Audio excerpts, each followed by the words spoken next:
I am a seer, a seeker, a visionary, and a medium with a really sweet cat who wants to say hello. Every Sunday, Trixie, every Sunday I present to you spiritual thought leaders from around our world and beyond.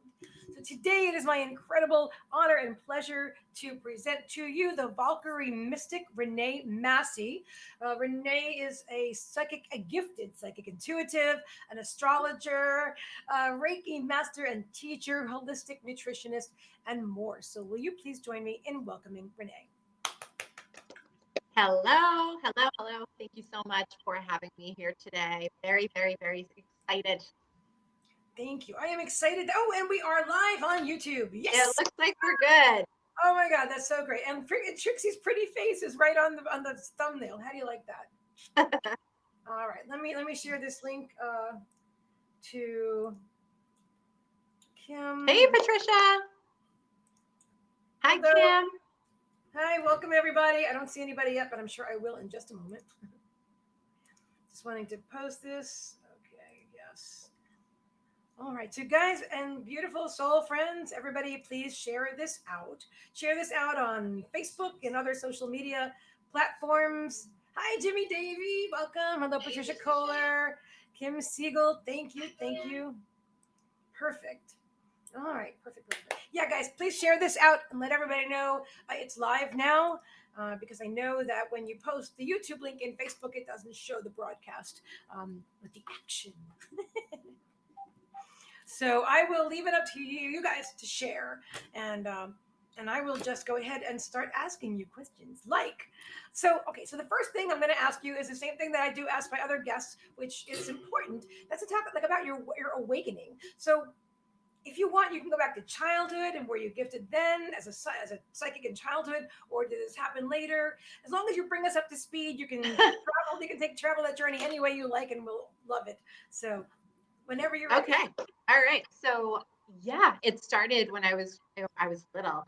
I don't think when I was little I really knew what was going on. It wasn't until I got a little bit older that things started kind of like firing off. Like, okay, this is connected to that. This is why that happened. But being really small, probably around the ages of like 4 or 5, I remember playing with fairies. I remember being in the field next to my house. I grew up in New England, and we had a beautiful property.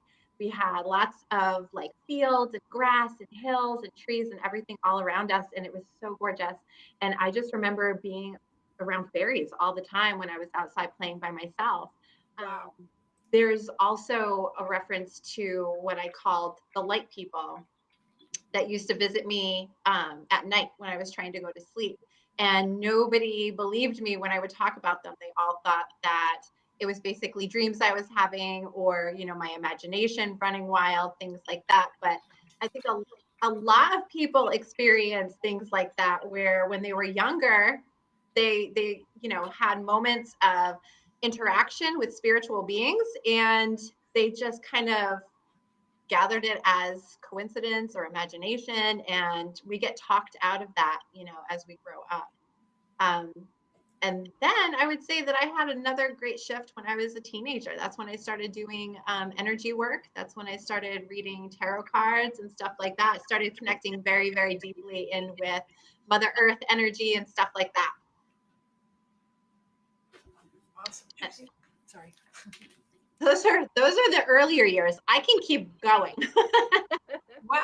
So let me ask you. So you were, as a child, you were playing with fairies. You could see fairies. Is that what you're saying? I could see fairies. Yeah, I can describe them still to this day. I remember playing with them. I remember bringing like a blanket out. I always had to ask if I could bring a blanket outside. And, it was an issue. Like, well, what do you need a blanket for? What are you doing with this blanket outside? I'm like, I'm laying in the grass. I'd bring my tea set with me. I used to gather all of these things and take them out into the field right near my house. And that's where I had a lot of these initial interactions with elementals and earth energy, and, feeling the energy of nature all around me. So even though I live in Florida right now, I am definitely a New England girl, and I love the energy of New England. I love that. It's fascinating because you're talking about the blanket and the tea set outside and talking to fairies. And I swear it sounds like my own childhood, except I don't personally remember what the fairies looked like. I used to play a game when I was really little. So I had an old friend that I met when I was 3 and she was 2. Totally a soul connection.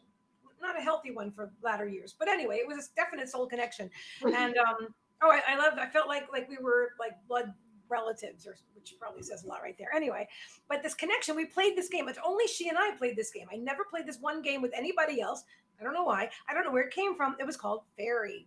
It was called Fairy. And we would like spin around and then drop to the ground and be in different dimensions. So there was nothing on TV about this. There was, you know what I'm saying? This is something that I know that I got directly. Yes. I don't, you know, like you said, we get talked out of it by people saying that doesn't exist. You're just a child, and then being dismissive, you know? Yes, absolutely. That's why, like, from my husband and I, we have 2 daughters, and you know, we do not do anything like that. We take everything our kids say very seriously.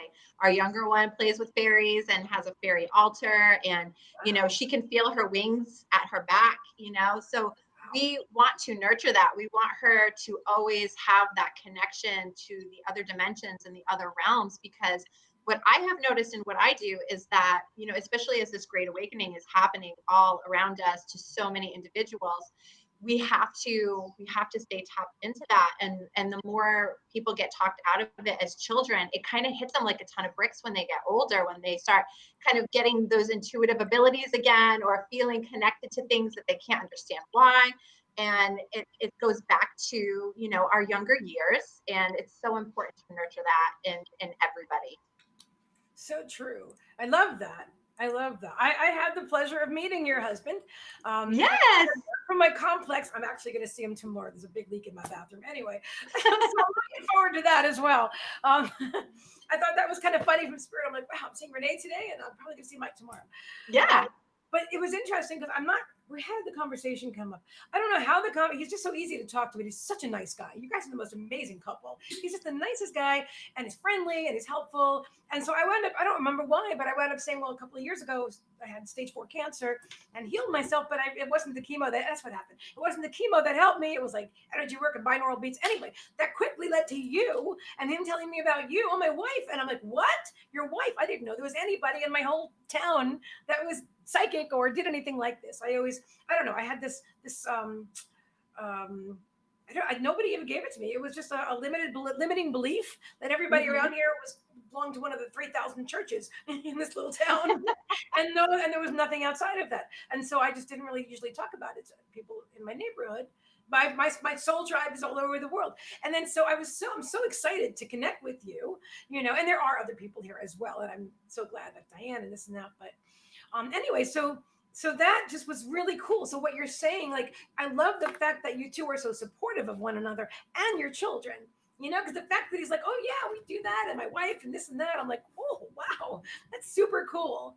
You know? Yeah, we got together when we were teenagers though. Wow. And yeah, and we used to go walking in the woods, and I always used to take off my shoes, and he would be like, why are you taking your socks and shoes off? And I would be like, because we have to get connected into earth energy. We have to walk around and feel the vibration of that coming up through our feet, you know. And he would, you know, he was a teenager too, so he would laugh it off, but you know, over the years eventually it stuck. And so yeah, we're very, very supportive of our children's spiritual development.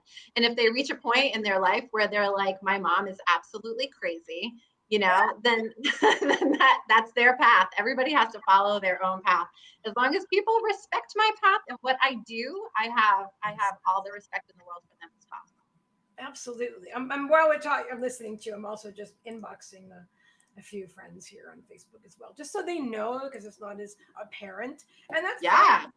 Fine. And Patricia Kohler saying yes, yes, yes, yes, yes, yes, yes, yes, yes, yes. So, wow, I'm just super excited about all of this. So, all right, so here you are. And what may I ask? I mean, you don't have to, but I'm just curious, what brought you from New England to Florida? Well, at that time, let's see, we came down here.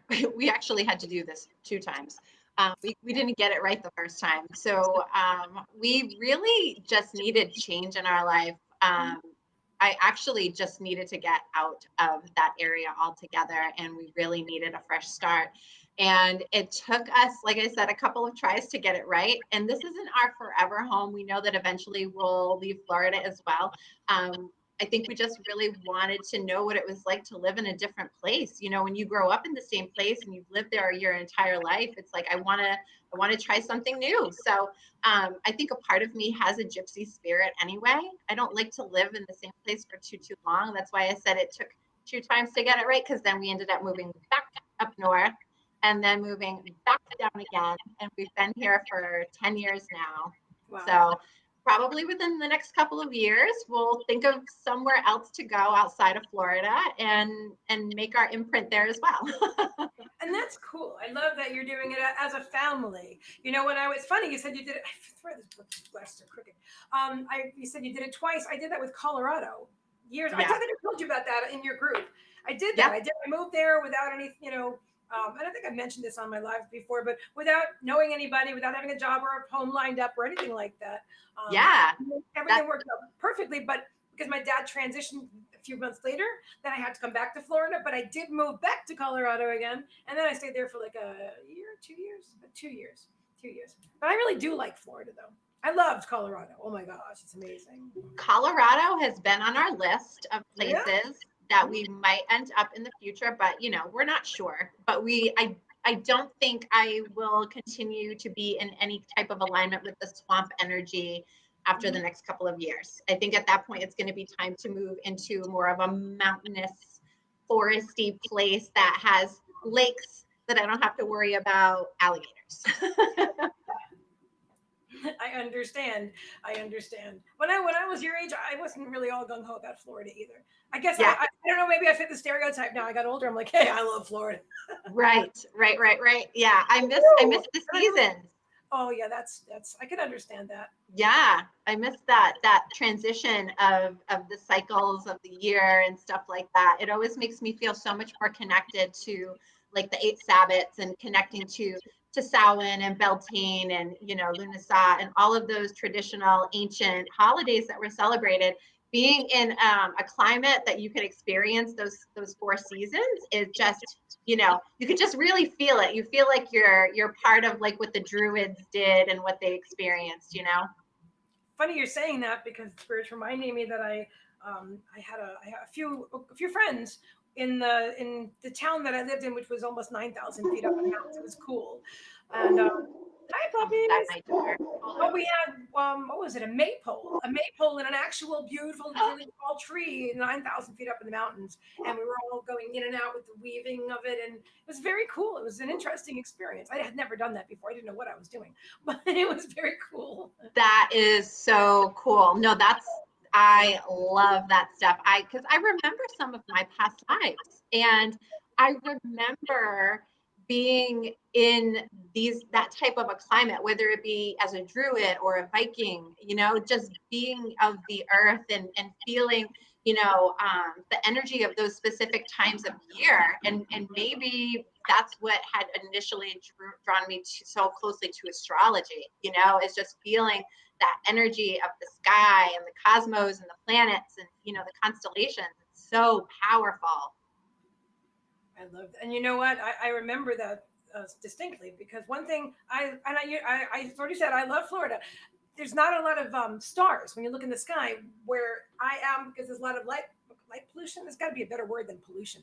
A lot of lights, anyway. But when I was up in Colorado, although honestly, since they put, when I first went there were no casinos up in the mountains. When I went back, they were putting up casinos, and there were lights in the mountains, and it shifted. Everything. Yeah.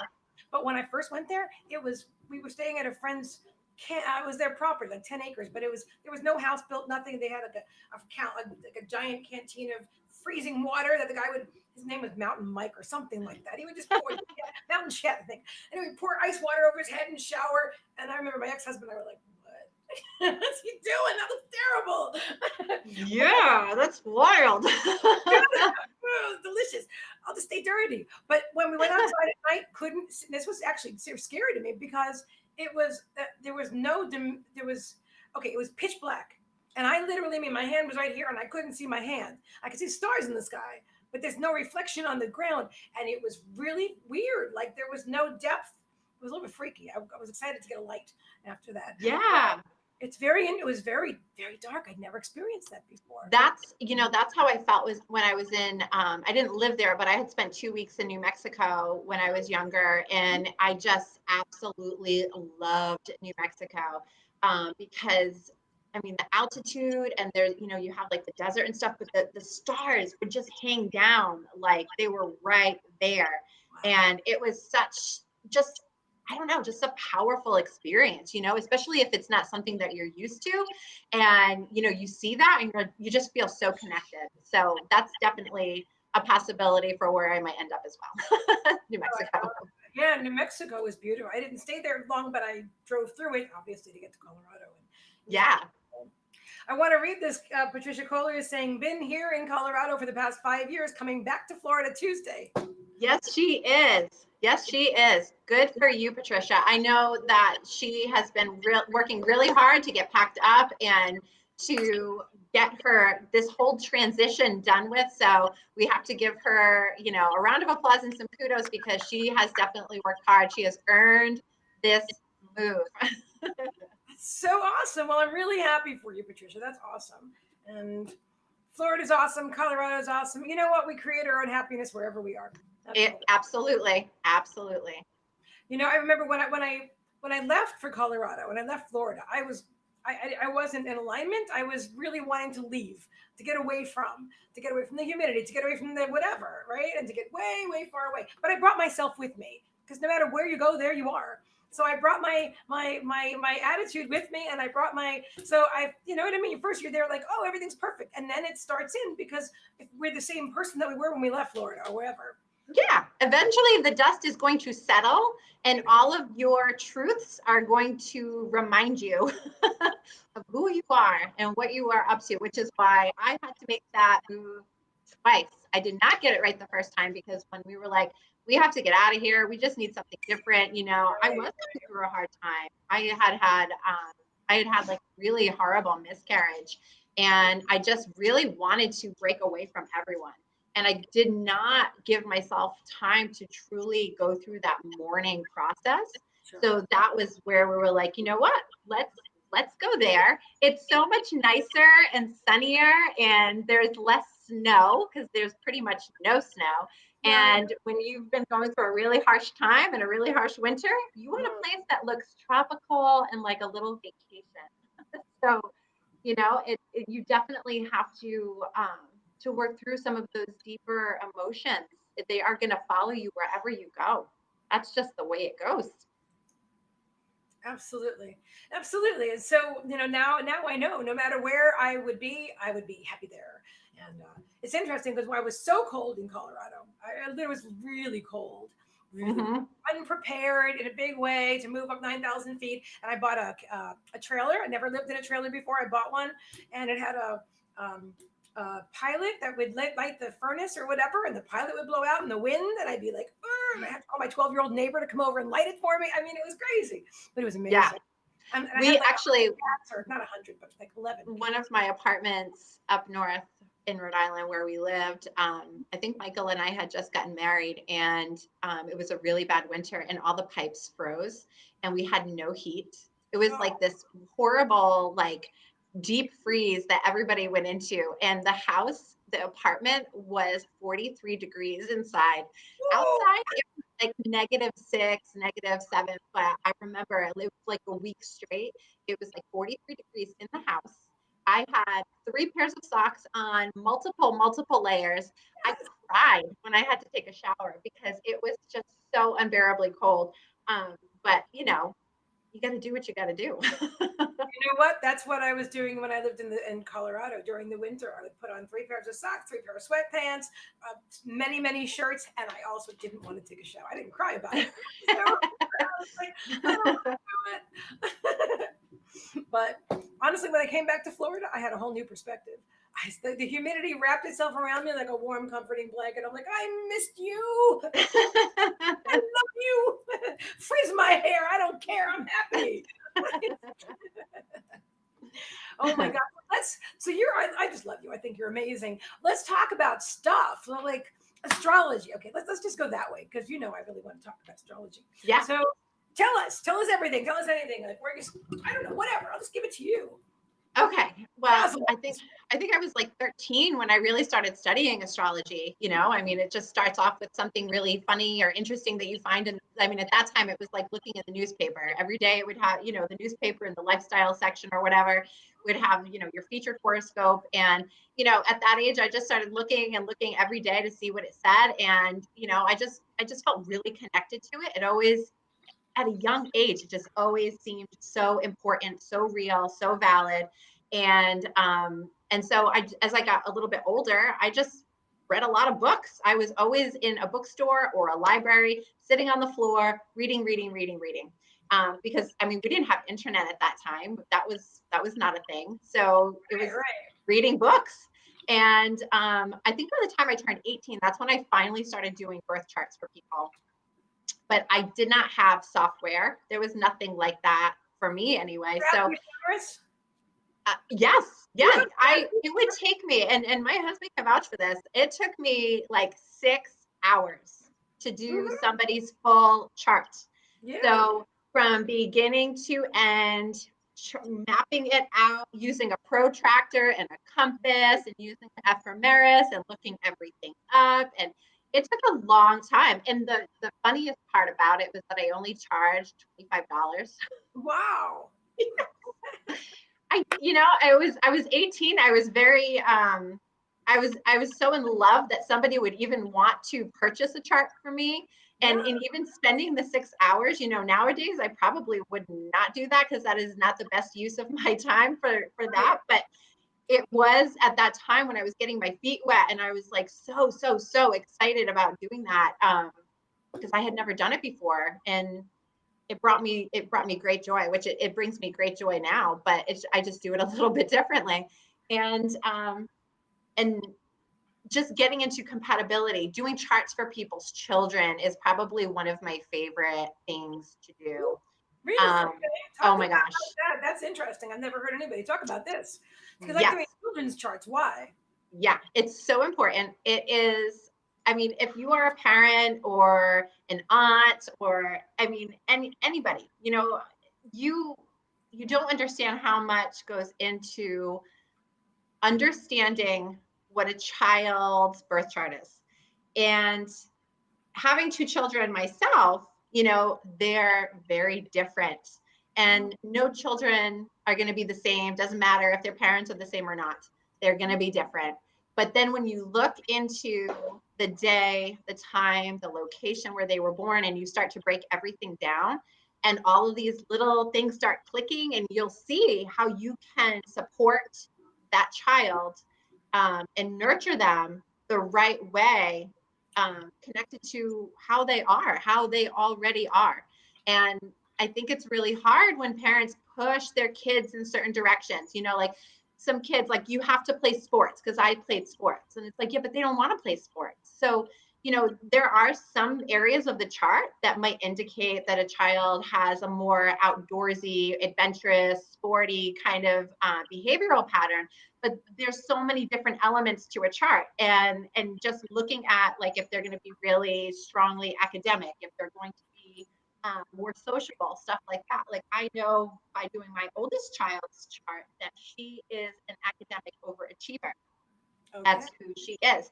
She's going to take everything very, very seriously. And it's my job and my husband's job to remind her to, like, take a step back and to enjoy herself and not be so hard on herself when it comes to her grades and stuff. Our youngest one is going to be much more sociable. She's going to be the one that is just a social butterfly, wants to talk to everyone and be everywhere, doing everything. And that is so what she is. Her birthday was yesterday. She just turned 8. So, knowing these different characteristics, which typically when I do a birth chart, you're looking at like 7 to 9 pages of information. And that will give you such a great way to support your kids, because most of us were not, I don't want to say not supported, but I was going to say I wasn't. I wasn't either. So, um, Supported emotionally or mentally? No. yeah. So we'll just talk about us. We were not very emotionally supported. We did not get the kind of recognition where it was like to nurture our intuition and our instincts and things like that. Mhm. But had your parents or my parents cared enough to have, the birth chart and to read that and want to look more into it, they probably would have understood better who I was and known how to support me growing up. I love what you're saying. And it's interesting, Renee, because my mother was into astrology. That's how I got into astrology as a child, because she had a lot of books on it, but only sun signs. She never delved any deeper. Mm. And my mother's astrology was very slanted. It was like, oh, Scorpio, she's a bit, you know what I'm saying? Oh, my father was a Sagittarius, he's this. She would let's slap one label on somebody. Oh, you're an Aries, I'm an Aries. You're pushy, your brother's pushy. You know what I'm saying? I'm like, oh, that's nice. But it took me a long time well, actually, I was into astrology. I studied it after that, and I realized she was so wrong about everything. But but sometimes we find out that our parents were wrong about a lot of things when we grow up, and that's okay. But I love Yes. the fact that you and Mike are supporting your girls growing up, and that you do these birth charts for other people's children, so that the Yeah. parents of children, so that as the child is growing up, the parent has insight. I love the fact that even that a parent would even ask for such a thing. You know what Oh, I'm saying? yeah. They're Yeah. already. Absolutely. I have a chart scheduled tomorrow with a client to do her child's chart, and I have another client that wants.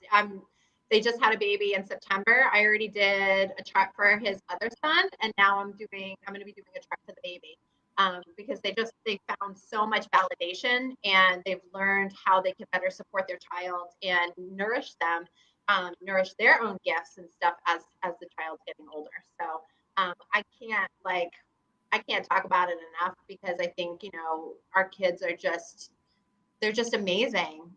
They really are. And they're the future. And the souls that are being born into the world right now are just so freaking amazing, and their connection to the light and to crystals and to their star race and, just different elements right there. It's so important to make sure that we are helping help them be themselves and carve out their own individuality instead of trying to push on them what we think they should be or how they should be and what they should be when they grow up and stuff, In all fairness, I believe strongly that and I love my dad. He's in spirit. I hang out with him every day. So this isn't about you, Dad, but I do believe that my parents did the very best they could with what they had. I absolutely do. My mother, her mother was much more challenging than my mother was. Well, I don't know. But anyway, because it feels differently when you're the one, But I'm saying I really do. I mean, I believe that they did the best that they could. And, I also believe,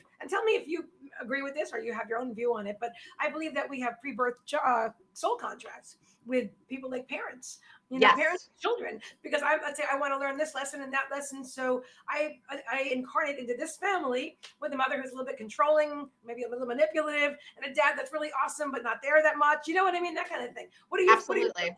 I absolutely agree. I've even used it to my 13-year-old when she didn't like some of my answers about things. And I said, hey, honey, you picked me. You obviously felt that you needed to learn something very valuable from me. So that's why you're here, and you better open up your little ears. But we absolutely pick our parents, and I think that it kind of puts the responsibility back on each individual, because I think everybody at a certain point in time goes through this phase of looking at how they were raised and probably not feeling that everything was in alignment with their belief of how they should have been raised. Yes. Sure. And so it kind of puts some accountability back on each person to say, well, let me look into that a little bit deeper. Why did I pick them then? Yes. Yeah, no, and that's you make a great point. I mean, I'm just sharing one more what can I say? I don't want anybody to miss anything. This is good stuff. But I know that lots of people are going to catch the replay. So no, I just love what you're saying. They do their best. And I really feel that the parents learn from the children as well. The children, I mean, the children learn from the parents for sure, but there's a reciprocal relationship. I think I might have been my mother's mother at some point or something like that. I don't know. So let me talk about past lives for a moment. If we can we? Oh yeah, absolutely. Okay, cool. I love past lives. So now, when you see past lives, do you easily see them? Do you have to tune in a certain way to see a past life? And talk about some of your past lives and how other people. Do you do past life readings? I'll give I that all. do. Oh yeah, absolutely. Okay. When I see past lives for people, if I'm connected to that person, I see it very clearly, like it is happening. There are people that I have met that I had, I've never seen before, and instantly I just feel like this connection. I can see where they come from, what they were doing, just all of these different scenarios. Some people I have to tap in a little bit deeper. It might take a few minutes for me to get there, but I love doing past life readings. I find that it is so important to heal the trauma on our souls, because every life we experience trauma, every single life, and each lifetime we are evolving more and more and more. Yes. So if you are healing the wounds of this life, that is fantastic. That's what you should be doing. But once you start going deeper, you also have to focus on healing your other lives and making that connection. It's going to make everything so much easier. I think it's just so important. I've done it. I've done a lot of it. I can't say I've done it all. I definitely haven't done it all. I think that if I did everything that I was supposed to do, I wouldn't be here anymore. I wouldn't be needed. I wouldn't be needed to be here. And that's why I tell people too, I'm very open about my journey. I will never stop learning. I will never stop healing. And that's just the continual process that I'm always in. And I do remember quite a few lives that I've had. And the deeper I go with my own healing in this life, the more spirit shows me of the other lives and the connection to this life, if that makes any sense. Say that one more time. The more that I go deeper and deeper with my healing in this life, because it's like this spiral, the layers of the onion, And as I do go deeper with my healing in this life, I'm also being shown different areas that I can heal from other lives. Oh, I love that. Yes. I love that. So I was going through an interesting experience where I was working specifically on healing different parts of my soul. And I remember it was like a Sunday morning. I was changing the sheets on my bed. So I had taken the old sheets off, and I'm just standing there and I'm just, thinking to myself different things. I open up the sheets, I shake them out to put the clean ones on the bed. All of a sudden I burst into tears, like tears streaming. I just got hit with this overwhelming feeling of dread and sadness. Okay. And I was like, oh my gosh, I just can't lose any more children. I can't lose any more children, my babies. And then I think to myself, my children are fine. My children are in the other room. I'm changing the sheets on my bed. What is going on here?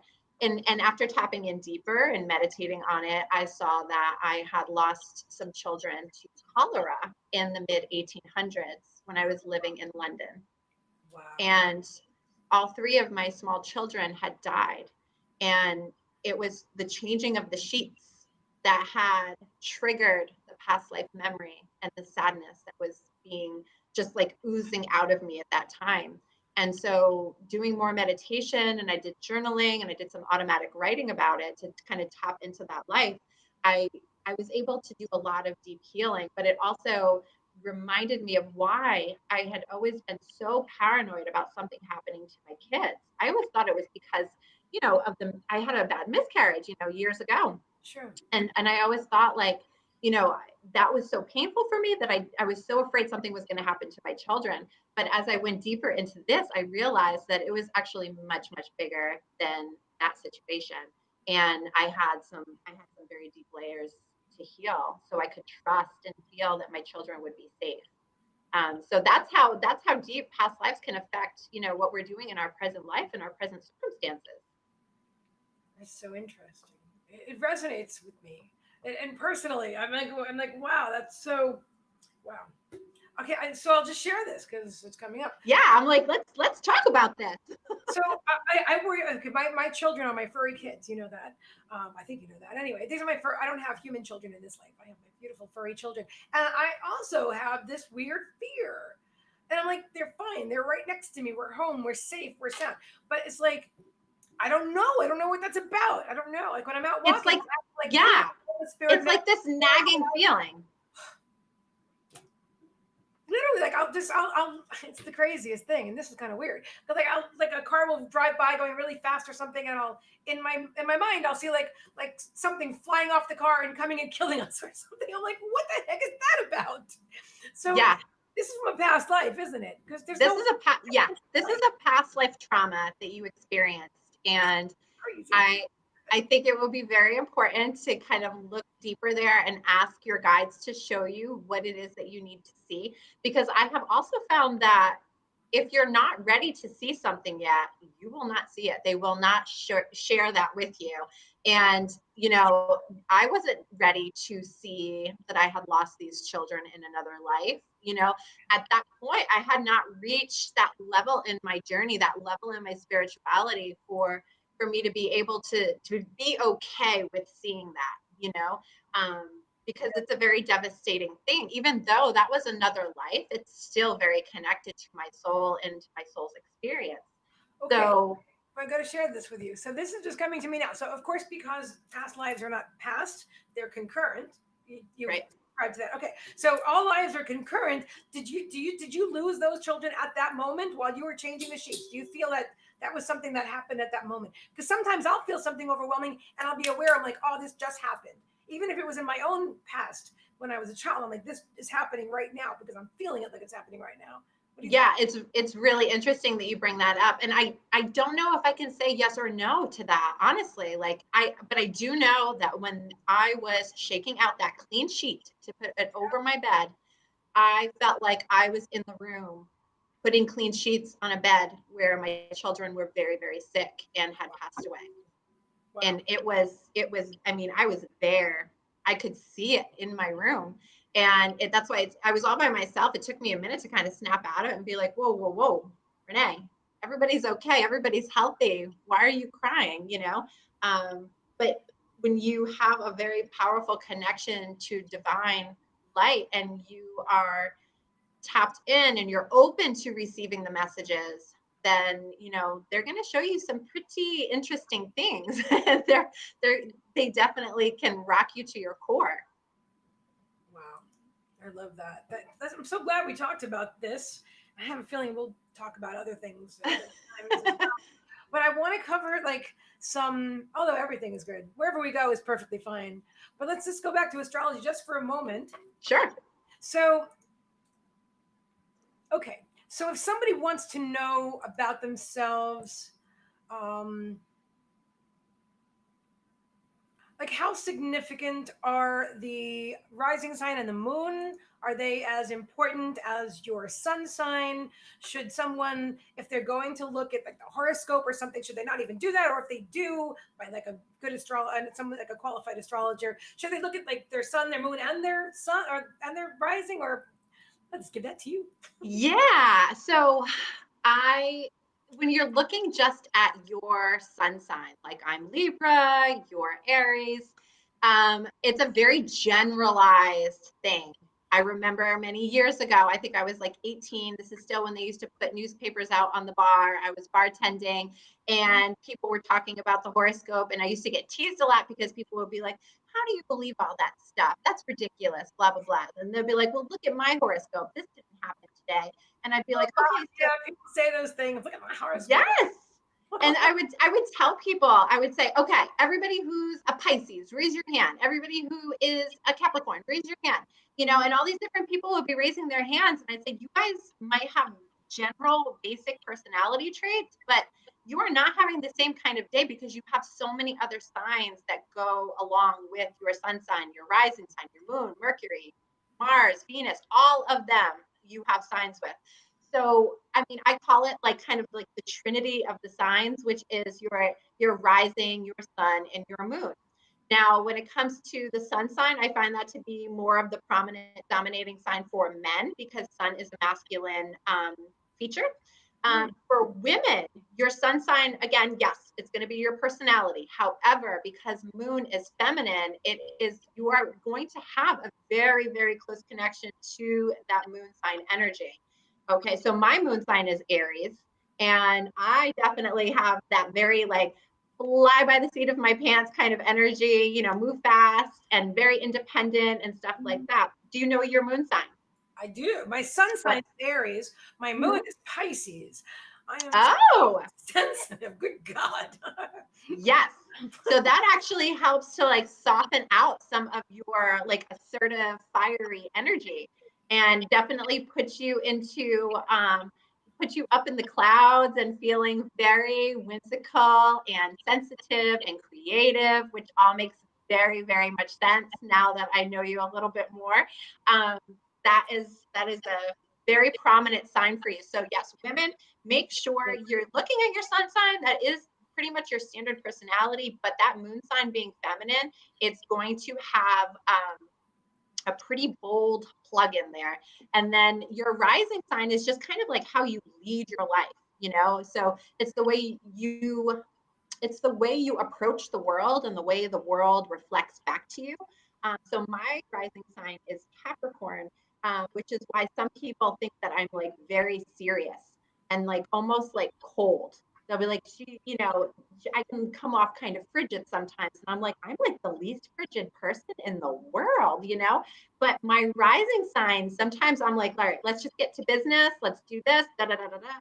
You know, that's the Capricorn rising in me. And then I think once people start to get to know me a little bit more, they'll see that Libra and that Aries and all of that come out. I love that. My rising sign, as I understand it, is Scorpio. And I have, okay. And throughout, I think I told you that I'm not 100% sure about the birth time. That's right. That's right. But yeah. I've looked, and no matter how hard I've looked, there's only two that really could be, I think, and that would be like Aquarius or Scorpio. I'm pretty sure Scorpio probably might be right. Maybe I'm hearing yes on Scorpio. Yeah. Right. Yeah. So, I mean, with Scorpio rising, that definitely has, there's an emotional intensity to you, you know, and there's also a part of you that is very well hidden that you don't want to reveal. But Scorpio, anything with Scorpio, they're good at probing. So that means though that you're look at you doing interviews, you know, very, very good at like kind of scratching underneath the surface and getting to information and getting people to open up to you. You know, that's a very strong Scorpio rising personality trait. Wow, that's cool. I didn't know that. Oh yeah. I can tell you this. I just know when I was still asleep, even though I was into astrology, but I was really asleep. And I would look at my moon being in Pisces, and I would say, and I would be embarrassed. And this is nothing personal to all you beautiful Scorpios out there. I love my rising sign. I totally honor how psychic I am and how amazing and intense and intelligent. But at the time, I was like, because my mother, again, with the astrologist, she said Scorpios are bitches, right? So I'm like, oh, I shouldn't be a Scorpio, right? And then with the Pisces, I'm like, well, I literally used to say, I'm so silly, but God broke a perfectly good Aries by putting my moon in Pisces because I thought I could be so strong. And then I'm so soft and sensitive. I didn't know I was psychic. I didn't know at all. I just thought I was a bit overly sensitive person that didn't really fit into the regular world. And so on a serious note, that was hard to live that way when you really don't know. I really love the fact that you're doing charts for children. In fact, that parent has a freaking clue if the child has like the moon in Pisces. They're like, oh, they're not really going to fit in the same way that other children might. Even my brothers and sisters, you know. Yep, because my youngest daughter, being a Scorpio, her birthday is Halloween, and her rising sign is Aquarius, and her moon sign is Taurus. She is a triple fixed sign. Scorpio, Aquarius, and Taurus are all fixed signs, which means that they do not budge. Yeah, they're not mutable. They're not. Wow. They're. So. Sometimes she retreats back to her room. And I remember when she was like 3 years old, you know, my oldest daughter doesn't do this where she retreats back to her room and just hangs out for hours. My oldest wants to be like in the mix of everything. And so when the little one started kind of going in her room and just playing quietly with her dolls, I think my husband was like, is she okay? Like, is there anything wrong with her? And I'm like, she's a Scorpio. She needs time to like kind of burrow and reflect and just do her own thing that is away from everybody else. And she is super, super, super sensitive. She already is she's already a medium. She can see deceased people. She can feel spirits. She can see things. She's seen her great grandfather walking around our house before. So she is really sensitive. And so we have to, knowing these different things about her between her chart and just on a spiritual level, what she's capable of, we have to give her that time so that way she can rest and rejuvenate herself. Tamara, I know you're here, Tamara, and I know you're a Scorpio, my dear. And she goes, Scorpios have a big heart and too serious, I think. You know what? I found like throughout my life that I could be my own worst enemy, and from my own research, my hair is getting stuck in my microphone, which is above me. From my own research, I read that does have to do with Scorpio. I mean, it could have to do with other things too, but that's, like you can be your own worst enemy. You dig deep, you go, we're interested in like psychological thrillers and stuff. And I know, but that's okay. Scorpios are a really powerful sign. Scorpios are probably one of the most powerful signs of the zodiac, I would say. And I think they get a bad rap for being mysterious and being, they have a very strong sexual charge. There's a lot of things about Scorpio that some people just don't connect with, but the truth is that Scorpio is very well tapped in. They understand the laws of the universe because their sign is based in transformation, metamorphosis, regeneration, birth, death, rebirth. Scorpios, in my experience, tend to have quite a bit of that going on in their lives and around their lives. They tend to lose people, I feel, in very tragic ways, or ways that they're very surprised by the loss. But it's very interesting to watch them go through the grief process because they're so in tune with that universal law. Even though they go through the grief in the morning, there's something about them that really understands on a very deep level what's going on behind the scenes. They don't really take things at face value. That resonates.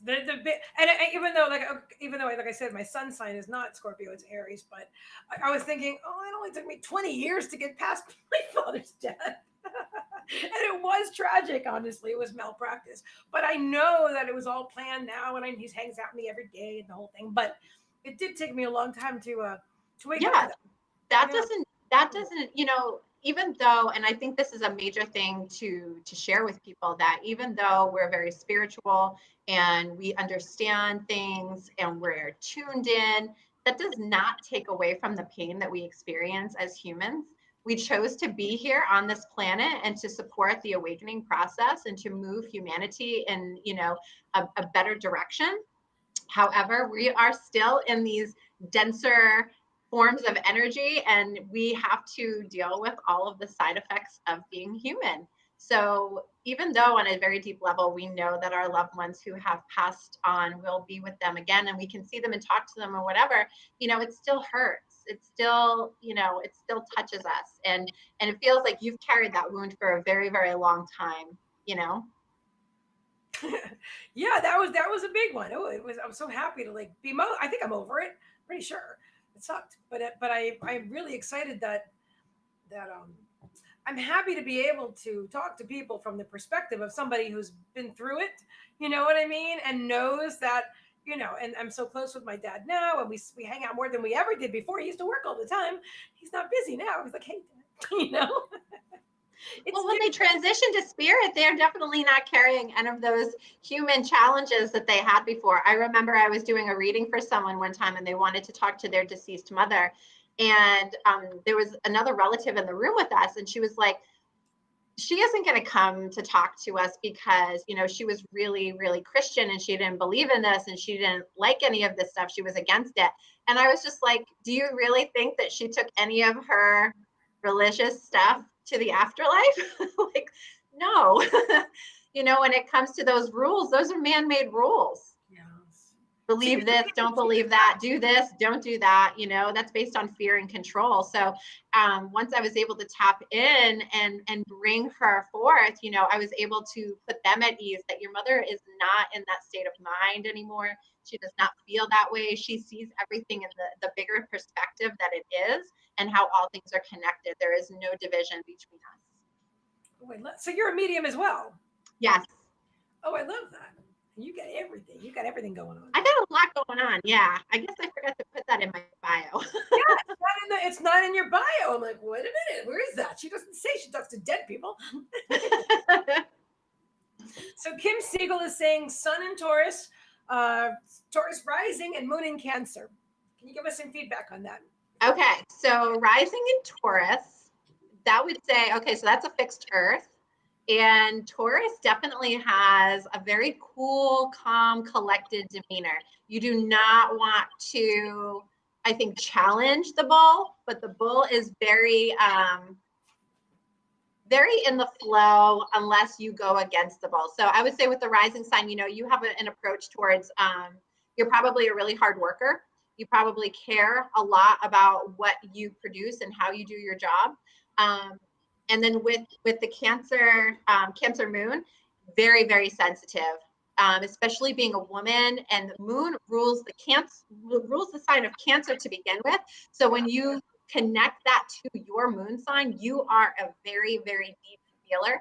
I find that Cancers, even if they've had a squabble or some sort of disconnection from somebody or people, they never truly stop loving that person. They will care for that person forever because they just feel so much. But it also means that, you know, they get hurt very easily. Their feelings get hurt very easily.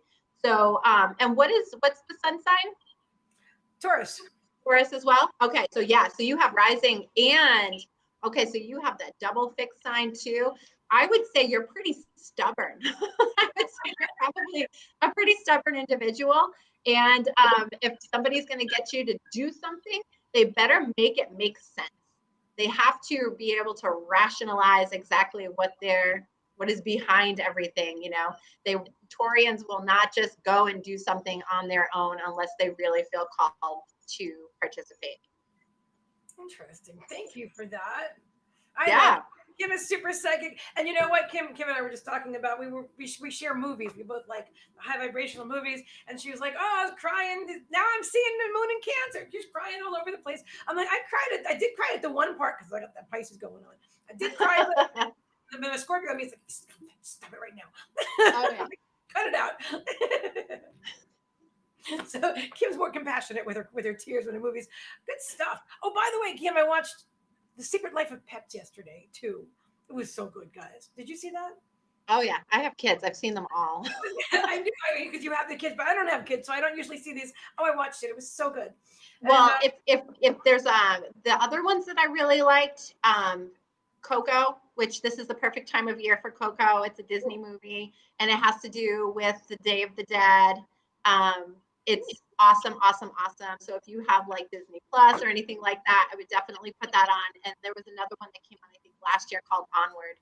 And that one has a lot to do with like mythical creatures and them on a quest to find something. It's really, really sweet. I've watched them several times with my kids. I will check those out. I can't think of the name of the movie. Do you remember a movie and it has to do with a dog? Is it a dog's life where he keeps passing away and being reincarnated as a different dog? And he's connected to, you know what I'm talking about? I think it's that one, but I have not watched that one because when I saw Marley and Me, I cried so hard that I think my face was like purple. And at that time I had a yellow lab, and he was like my spirit animal. Yeah. And I had him for like 10 years, but yeah, Marley and Me broke me. That was like 2.5 hours that at the end, the last like 20 minutes, I bawled my eyes out. So anything that's like a dog's life, a dog's purpose, I'm like, you know what? I think I'm gonna skip that unless I'm in the mood for a really big release. Oh, I understand. I just watched My Octopus Teacher the other day, and it was an amazing movie. But she doesn't live at the end, and I'm like, oh, it's kind of all over the place. Yeah. Good, though. I have to be in a certain kind of mood for that. In fact, that's what I recommend to my clients. If I've noticed that they have not had any good releases, or, you know, because sometimes people were taught that it's not good to cry. You know, big girls or big boys don't cry, or, you know, they hold back on their emotions because they're afraid to release them. I'll tell them to watch like one of those sad movies to just kind of get the ball rolling and just let it all out at once. Yeah, I totally love what you're saying there. That makes so much sense, because I normally don't watch things where the dog passes away. The one where he keeps being reincarnated, it's very apparent that he's a soul. You know what I mean? And he keeps coming back and connecting with the same person. Anyway, I'm glad I watched it, but I probably wouldn't have if I knew ahead of time that he was going to transition at least once. But, right. but I like the premise, though. That's, you know, it's about reincarnation. So that's cool stuff. Tamara says, she's going to be very sensitive. I'm on the cusp, 11/22/62. So she's both. So 11/22. So that's Scorpio, Sag, right? Scorpio going into Sag. Yeah. You will definitely have little bits of both, but I'm actually feeling more on the Scorpio side for you than the Sagittarius. I feel like yeah, I'm feeling more Scorpio there. So, I mean, for a Scorpio, you're going to be a little bit more disciplined probably than the Sagittarius. Sagittarius is very like outward. They are philosophical. They have very, very strong morals and ethics. They are sporty and outdoorsy, and they are always, always, always shooting towards that dream. They never give up. My Mars is in Sagittarius, and I have 5 different things all in the 9th house, which is the house that rules Sagittarius. So I am very like, very into the spiritual arts, obviously, very into philosophy, very into just like travel and going and, you know, history, all of that really awesome stuff. So I find that Sagittarius is much more into that than Scorpio. So you probably have the best of both of those signs. I love it. I think my Mars is in Aries. I also know that I've got 3 planets conjunct in Virgo, which and I feel that so strongly when I do my art and stuff, and when I create things. I have funny because it's same. You know, it's funny because people tell me all the time, you're so organized. I don't really see myself that way, but at the same time, when I'm not organized about something, I feel it. But I'm not like Virgo organized, but at the same time, with certain things, I think I am. I was going to say, I don't know if it's as like, for you, I don't know if it's organization. I think it's detail oriented. That's it. Oh, geez, I just dropped my crystal. I got so excited when you said that. Oh my God, I got chills all over the place. That's it. Yeah, you're much more meticulous, and the way it might come across to other people as, wow, she's really organized, and you're like, I'm not organized. I just know how to put things together really well. That's it. Details. Oh, I got spirituals on my scalp. They're totally spirits. Like, that's it. Because the word I want to be more organized, but honestly, I'm more like, let's just flow into the next moment. And if I feel like doing this, then I'll do this. And I'm more into that, you know. But the details, that sounds like your Pisces moon talking. Oh, is that what it is? Pisces is the opposite of Virgo. Virgo, organized. Pisces, not so much. I feel like my whole chart is a contradiction. Contradiction. Thank you. Yeah, it's a contradiction to yeah. Yes, I do. Oh, A Dog's Purpose, and Diane. That's the name of the movie. Thank you, Diane. And she goes, I cannot watch them. I understand. I hear you. Diane's a local girl too. She was one of my coaching clients, which is why I put her into your group, because I'm like, ooh, there's the next step going on here. There's some information. Yes. Love it. Wow, I love it. And Tamara is saying my husband is a Taurus and cries through movies, but very stubborn. And she goes, as I am also. Well, that sounds like fun. Well, at least he's in tune with his divine feminine if he's crying through movies. That's so true. Wow. So you talk to dead people, you do astrology. This is too cool. And you're also a holistic nutritionist. What is that all about? So when I was trying to figure out what I was going to do with my life, because nobody was taking me seriously as a tarot reader at the age of 22 years old, you know, it's like, no, this is not a sustainable way to live. It's like when people want to do art or music and their parents are like, no, you have to get a real job. I mean, I had moved out before I even graduated high school. I was living on my own, that's why I bartended. I made good money. I took care of myself. But, as the years went on, especially after I got married and had my first daughter, I was like, okay, bartending is not really doing it for me anymore. It's great money, but the late hours are killing me. So Right. I had always been very, I really cared about nutrition and wellness and stuff like that. And I felt like if I studied nutrition, I would be able to tie in all of the other stuff that I was very passionate about in terms of energy healing and the chakras and, just having a good spiritual foundation. So I decided to get my bachelor's degree in nutrition, and I definitely have a more holistic focus on nutrition. I have served over 700 people in weight loss and getting themselves healthy again. And so it's not just about weight loss, it's about being healthy and being what feels good for your body type and your age and your gender. It's very important, and especially if you are a spiritual individual or you want to be a more spiritual individual, having a healthy diet is very important, because if you are eating a lot of processed food, junks, heavy fatty meats, animal-based foods, it's going to lower your vibration. Okay, so the more healthy you eat, the more whole foods, less processing, stuff like that, a lot of water, that is going to help raise your vibration. It's going to make it much easier to tap in and feel really good. I love what you're saying. I know from myself that I used to eat meat. I also used to smoke and cigarettes. I used to do a lot of things, but I don't do it all. You too? Okay. Oh, yeah. That was the thing with bartending. I would come home and this hair would just reek from the smoke. But in the meantime, I smoked too. Disgusting. That I really don't like at all. That I don't. No. I don't have patience for the smell of smoke anymore. Sometimes Spirit will give it to me. I'm like, Dad, stop it. Stop it. He quit smoking even long before he transitioned. He didn't die from that, but he did have lung cancer, which is why he stopped smoking. But I very often, I know it's him. Sometimes it'll be somebody else's. I did a reading for Tamara the other day. You smoked, Tamara. I remember. I'm like, because it was right there. I'm like, really? Oh, okay. So somebody smokes. She goes, yeah, it's me. And it's so real. I mean, of course, everything is real. But do you know? I'm transitioning. I'm moving this way because I'm flowing in the way that I'm drawn to. So when you're doing readings, how do you experience spirit? Like for myself, like I was saying, I'll smell smoke.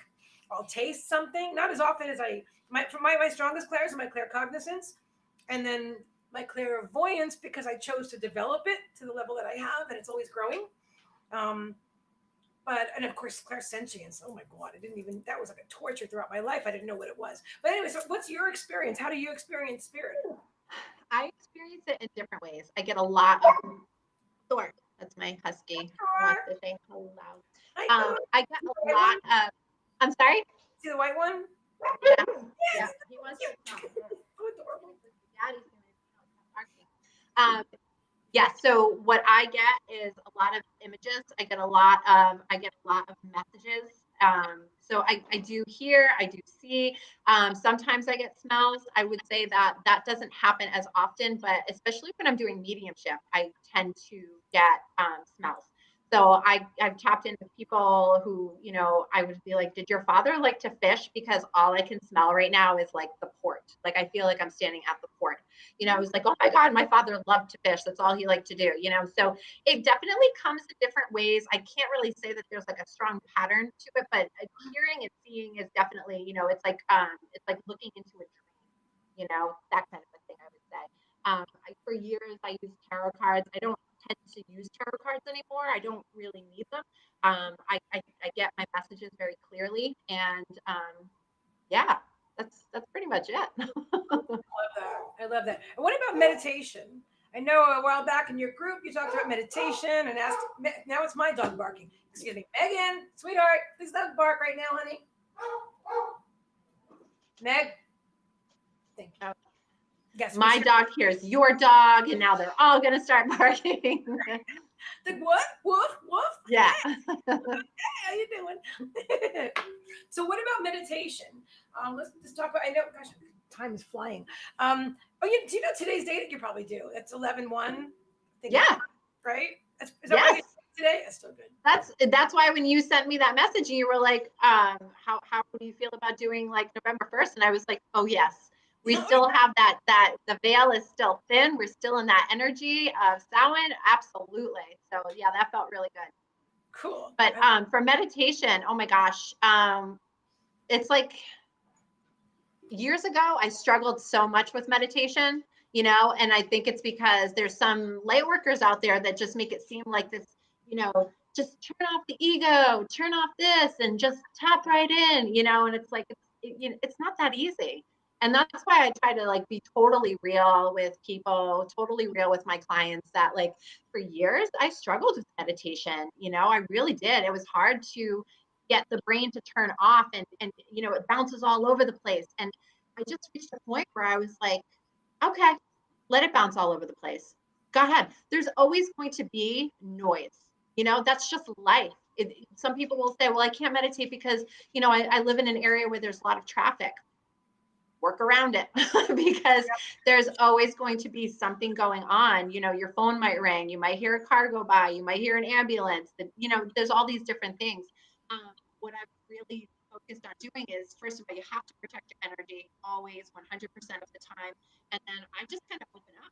I just open up to spirit. I open up to the Christ consciousness, to the light, and just let that flow through me. And sometimes I don't get any messages. Sometimes I don't get any downloads, but I'll get them when I'm in the shower or sweeping the floor or walking the dogs or, you know, changing over the laundry. They come at very interesting moments. They don't always happen in meditation, but I have set my frequency that is ready to receive the messages. Patricia's saying officials sold and now just signed over trailer title. Yay! Moving. Oh, okay. I'm like, did that have to do with what we were just talking about? Congratulations. Okay, I had to catch up with that for a moment. I'm happy for you. So yeah, so you know what? That's interesting that you say that because I had to learn also because my mind is very active. It's extremely busy all the time. It wants to be, but I really did learn how to quiet it pretty well. And sometimes, and I'm sure you look. Well, you can tell me if you agree or not, but what I do usually is just if I find myself, like if I haven't meditated, for some reason, October, I didn't meditate a lot. I don't know why. I had a lot on my mind. And instead of doing what I know works, I wasn't drawn to do it. So I meditated, but not like an hour a day, like I prefer to do. And yeah. You go through phases. You go through phases of where you're like, oh my gosh, I have to do this every day. And then you're going to go through phases. The same thing as journaling. You know, that's why I tell people, don't be so hard on yourself. You know, I mean, obviously, if we could meditate for like 30 minutes every day, that would be fantastic, you know, but there might be some times that you're just not feeling like that's where you're at. And, you know, the more we become evolved, the more we can go with the flow. We don't have to worry about like, oh my gosh, it's 2:00. I should be doing my meditation. I'm not doing my meditation. Then I'm not a spiritual person. And, you know, everything's going to fall apart now, you know, like don't take spirituality so seriously to the point where it's not fun anymore, because that is counterproductive. I think most people think that it's got to be like this really serious thing, and it doesn't. I think you should laugh at yourself a lot more, you know, that if you are meditating and some really ridiculous things pop into your head, just have a chuckle. Don't be so damn hard. I love what you're saying. Yeah. I'll tell you a couple of things that I noticed. I'm 55 and a half, right? I'm going to be I'm not going to be 60 from 55. I mean, eventually, but I'm going to be 56 in March. Anyway, I feel like it's relevant. I do, because I think a lot of people say things like senior moment and whatever, and I don't think you have to have any. First of all, I wouldn't label it anyway, even if you have something like you forget. But I did notice in October when I wasn't meditating much, I would forget like a word or something, and I'm like, and normally spirit will just pop it right into my head, like even if I even lose it at all. And then this time, I literally was trying to like for not 3 minutes, but like 3 seconds. It felt like 3 minutes, trying to say something to my friend Diana. I'm like, and she was like, you know what I mean. And normally, I don't have to do that. I communicate very well. So I mean, I got my blue stuff. Well, Mercury also went into retrograde in October. Yeah. Yeah, but I never had that before. Yeah. It really never happened. It's not happening now either. So, well, Mercury went into retrograde on, I believe it was like the 13th. and it comes out of retrograde on election day, which should be very interesting. Everybody should make sure if they're voting, they do it probably before Tuesday. Just get it done, because Mercury will come out of retrograde on Tuesday, but then we still have what's called like this little whiplash shadow period. I mean, I call it a whiplash period because it's still kind of like that residual energy from being in the retrograde that, you know, people will be like, why is it out of retrograde and I'm still experiencing these like daily frustrations? And it is that shadow period. It has not regained its full speed as a planet the way it normally, you know, its normal rotation and direct. So you just have to give it about 10 days to recalibrate and pick up speed again. I love what you're saying. You know what? Would you be so kind as to tell everybody what Mercury retrograde actually is? Because I think a lot of light workers know, oh, Mercury retrograde, I need to worry about stuff. But and then electronics are going to go wonky, and they sometimes. Yeah. Well, but they don't know what it is. Yeah, Mercury is the planet of, you know, communication. It's the closest planet to the sun, so it is an inner planet opposed to an outer planet. So it moves very, very quickly. Every 3 weeks, it changes signs. Where, you know, some of those outer planets like Jupiter, it takes an entire year for it to change into a different sign. So Mercury being the planet of communication, intelligence, technology, travel, all of that stuff, we are finding that Mercury going into retrograde can definitely have a very strong impact on our thoughts, ideas, communication, technology. You might notice that you forget things a little bit more easily, that you're not feeling as tuned in, that your words come out like, blah, blah, blah, you know, they start off okay here, but by the time they get here, it's a little messed up.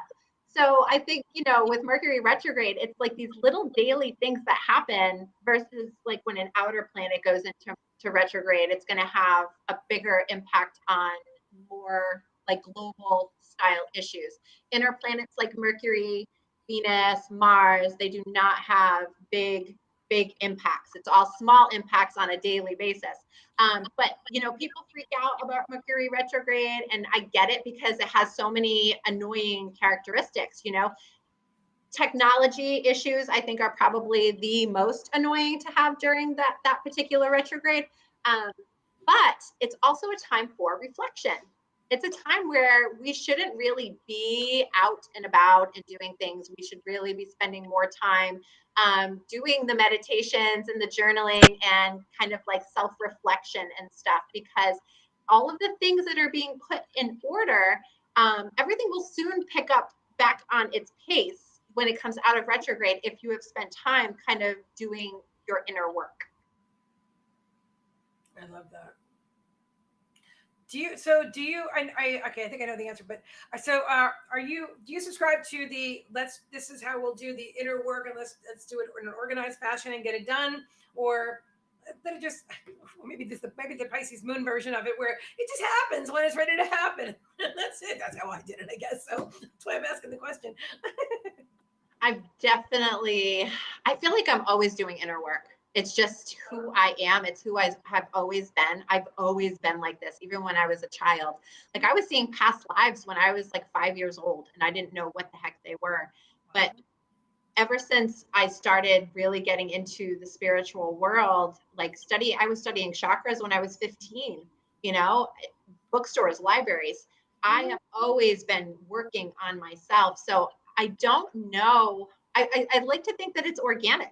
It's an organic thing. When you're ready to see something, you'll see it. When you're ready to work on something, you'll work on it. If I just throw something in somebody's face and I say, hey, this is what we need to work on now, they're probably not going to resonate with it. And if they do the work, it's probably not going to have the same impact as if they were ready for it. Yeah, no, that totally resonates with me. That's why I always say, I as much as I can remember to say it, and I usually do because it's pretty organic, I invite people to do things. I invite you. You know, yes. This is what spirit is bringing through, and then I invite you, and then it's up to you. And no matter what you do is okay. Your choice is going to be, it's not good, bad, right, or wrong. It's a choice, and it's perfect just the way it is. You know, and that's why I don't go out on the street to, you know, get clients. I don't go walking up to people at Target and like, hey, this is what I do. I put out there to the world, this is what I do, and when you're ready to do the work, you come to me. Yeah, exactly. So, wow, you are so interesting to talk to. Oh my goodness. We need to have coffee. I love it. Long but honestly, maybe we'll bring the camera because I mean, I just think it would be like this is just so good. It's supposed to be Yeah. sharing this information. So let everybody know where they can find you, what services they can book, and maybe you'll come back again sometime. So I still offer my regular single service sessions for readings, for birth charts, for Reiki services, attunements, such as, all that great stuff. I'm also a soul alignment specialist. So what I have just launched is my 12-week soul alignment package. And that really focuses a lot on working through core wounds and tapping into your gifts and really opening yourself up to live that life that you dream of. Nothing should hold you back from that. And in my experience, the things that hold you back from that are your limiting beliefs and your core wounds. So working through those, you are going to be much, much better off in going after those other things. When you feel like, oh my gosh, I just keep going 2 steps forward, 3 steps back, 2 steps forward, 3 steps back. There's something wrong with that. We need to figure it out and get those blocks out of the way. So that is what I have been working on. I'm really, really excited to be offering the coaching package to everyone right now. I just launched it. I had an amazing turnout. All of the clients that I work with are just absolutely spectacular. I love them. They feel like family to me. So on Facebook, everybody can find me at Valkyrie Mystic Alignment Society. That is our Facebook group. We do a lot of connecting in there every single day. And, you can look at me at Facebook for my personal page, Renee Masse. You can also email me at thevalkyriemystic@gmail.com and email me if you have any questions about the single service sessions that I offer or the coaching package that I'm offering as well. Awesome. I couldn't find the link right just now for the group, and so I was going to put it in the comments. Maybe we could pop it in later. But I've been so they can find you at the Valkyrie Mystic Alignment Society. Is that correct? And that's a group on Valkyrie Facebook. Mystic Alignment Society. Yes. Or your Facebook page, which I have. Give me 2 minutes, Megan, and we'll have dinner. The Facebook page where you are under your own name. Yes. Yes. Oh, it is that. Okay. Okay, let me move that down. And where else? Your email. What is your email? I'm going to type it up here. The email is thevalkyriemystic@gmail.com. So if you guys are interested in knowing more about my single service sessions, I started coaching because I had a lot of people coming back for the same thing, like, wanting more sessions and doing all of that stuff, wanting to go deeper, wanting to learn more. And, every session I'm doing, we're uncovering more and more information. And I was like, okay, it is time to put a real package together to offer people. So I do one-on-ones, I do group sessions. That's pretty much part of that package that I offer. It's amazing. I love it. It is my passion. It is my life force. I understand. Well, thank you so much for being here. Thank you. I love and appreciate you. And I thank you everyone for being here. I want to let everyone know that moving forward, we are going to remain on YouTube. We are going to remain on YouTube and have it shared to Facebook. That's what Spirit's calling me to do and letting me know in multiple ways and multiple times. And sometimes I can be stubborn, even though I know what they want. So here we are, and we're doing it now. That's what we're going to do. So we're focusing on YouTube. And next week, my amazing guest is Misty Hamilton.